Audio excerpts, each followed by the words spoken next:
जय श्रीमन्नारायण। राधे राधे। आप सभी भक्तों को योगिनी एकादशी व्रत की हार्दिक शुभकामनाएं। माता लक्ष्मी और भगवान विष्णु की कृपा दृष्टि आप सभी भक्तों पर हमेशा बनी रहे। इन्हीं शुभ मंगल कामनाओं के साथ भगवान विष्णु के चरण कमलों में नमन करते हुए उनके चरणों में बैठकर कथा का रसपान करेंगे। तो बोलिए एकादशी माता की जय, भगवान विष्णु की जय। महाभारत काल की बात है कि एक बार धर्मराज युधिष्ठिर ने भगवान श्री कृष्ण से कहा, हे त्रिलोकीनाथ, मैंने ज्येष्ठ माह के शुक्ल पक्ष की निर्जला एकादशी की कथा सुनी। अब आप कृपा करके आषाढ़ माह के कृष्ण पक्ष की एकादशी की कथा सुनाइए। इस एकादशी का नाम तथा माहात्म्य क्या है, सो अब मुझे विस्तार पूर्वक बताएं। श्री कृष्ण ने कहा, हे पांडुपुत्र, आषाढ़ माह के कृष्ण पक्ष की एकादशी का नाम योगिनी एकादशी है। इसके व्रत से सभी पाप नष्ट हो जाते हैं। यह व्रत इस लोक में भोग तथा परलोक में मुक्ति देने वाला है। हे धर्मराज, यह एकादशी तीनों लोकों में प्रसिद्ध है। इसके व्रत से सभी पाप नष्ट हो जाते हैं। तुम्हें मैं पुराण में कही हुई कथा सुनाता हूँ, ध्यान पूर्वक श्रवण करो। कुबेर नाम का एक राजा अलकापुरी नाम की नगरी में राज्य करता था। वह शिव भक्त था। उनका हेममाली नामक एक यक्ष सेवक था जो पूजा के लिए फूल लाया करता था। हेममाली की विशालाक्षी नाम की अति सुंदर स्त्री थी। एक दिन वह मानसरोवर से पुष्प लेकर आया, किंतु कामासक्त होने के कारण पुष्पों को रखकर अपनी स्त्री के साथ रमण करने लगा। इस भोग विलास में दोपहर हो गई। हेममाली की राह देखते देखते जब राजा कुबेर को दोपहर हो गई तो उसने क्रोध पूर्वक अपने सेवकों को आज्ञा दी कि तुम लोग जाकर पता लगाओ कि हेममाली अभी तक पुष्प लेकर क्यों नहीं आया। जब सेवकों ने उसका पता लगा लिया तो राजा के पास जाकर बताया, हे राजन, वह हेममाली अपनी स्त्री के साथ रमण कर रहा है। इस बात को सुन राजा कुबेर ने हेममाली को बुलाने की आज्ञा दी। डर से कांपता हुआ हेममाली राजा के सामने उपस्थित हुआ। उसे देखकर कुबेर को अत्यंत क्रोध आया और उसके होंठ फड़फड़ाने लगे। राजा ने कहा, अरे अधम, तूने मेरे परम पूजनीय देवों के भी देव भगवान शिव जी का अपमान किया है। मैं तुझे श्राप देता हूँ कि तू स्त्री के वियोग में तड़पे और मृत्यु लोक में जाकर कोढ़ी का जीवन व्यतीत करे। कुबेर के श्राप से वह तत्क्षण स्वर्ग से पृथ्वी पर आ गिरा और कोढ़ी हो गया। उसकी स्त्री भी उससे बिछड़ गई। मृत्यु लोक में आकर उसने अनेक भयंकर कष्ट भोगे, किंतु शिव की कृपा से उसकी बुद्धि मलिन न हुई और उसे पूर्व जन्म की भी सुध रही। अनेक कष्टों को भोगता हुआ तथा अपने पूर्व जन्म के कुकर्मों को याद करता हुआ वह हिमालय पर्वत की तरफ चल पड़ा। चलते चलते वह मार्कंडेय ऋषि के आश्रम में जा पहुंचा। वह ऋषि अत्यंत वृद्ध तपस्वी थे। वह दूसरे ब्रह्मा के समान प्रतीत हो रहे थे और उनका वह आश्रम ब्रह्मा की सभा के समान शोभा दे रहा था। ऋषि को देखकर हेममाली वहां गया और उन्हें प्रणाम करके उनके चरणों में गिर पड़ा। हेममाली को देखकर मार्कंडेय ऋषि ने कहा कि तूने कौन से निकृष्ट कर्म किए हैं जिससे तू कोढ़ी हुआ और भयानक कष्ट भोग रहा है। महर्षि की बात सुनकर हेममाली बोला, हे मुनि श्रेष्ठ, मैं राजा कुबेर का अनुचर था। मेरा नाम हेममाली है। मैं प्रतिदिन मानसरोवर से फूल लाकर शिव पूजा के समय कुबेर को दिया करता था। एक दिन पत्नी सहवास के सुख में फंस जाने के कारण मुझे समय का ज्ञान ही नहीं रहा और दोपहर तक पुष्प न पहुंचा सका। तब उन्होंने मुझे श्राप दिया कि तू अपनी स्त्री का वियोग और मृत्यु लोक में जाकर कोढ़ी बनकर दुख भोग। इस कारण मैं कोढ़ी हो गया हूँ तथा पृथ्वी पर आकर भयंकर कष्ट भोग रहा हूँ। अतः कृपा करके आप कोई ऐसा उपाय बतलाइए जिससे मेरी मुक्ति हो।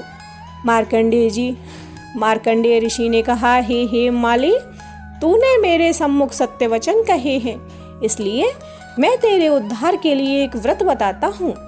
यदि तू आषाढ़ माह के कृष्ण पक्ष की योगिनी नामक एकादशी का विधान पूर्वक व्रत करेगा तो तेरे सभी पाप नष्ट हो जाएंगे।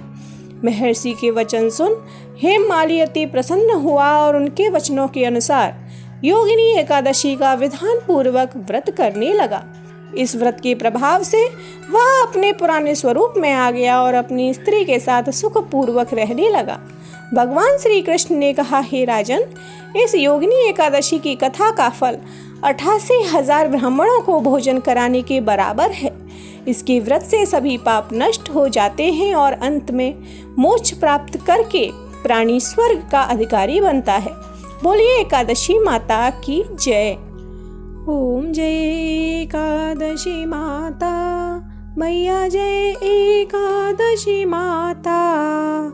विष्णु पूजा व्रत को धारण कर शक्ति मुक्ति पाता। ओम जय एकादशी माता, तेरे नाम गिनाऊं देवी, भक्ति प्रदान करणी। गुण गौरव की देनी माता, शास्त्रों में वरणी। ओम जय एकादशी माता।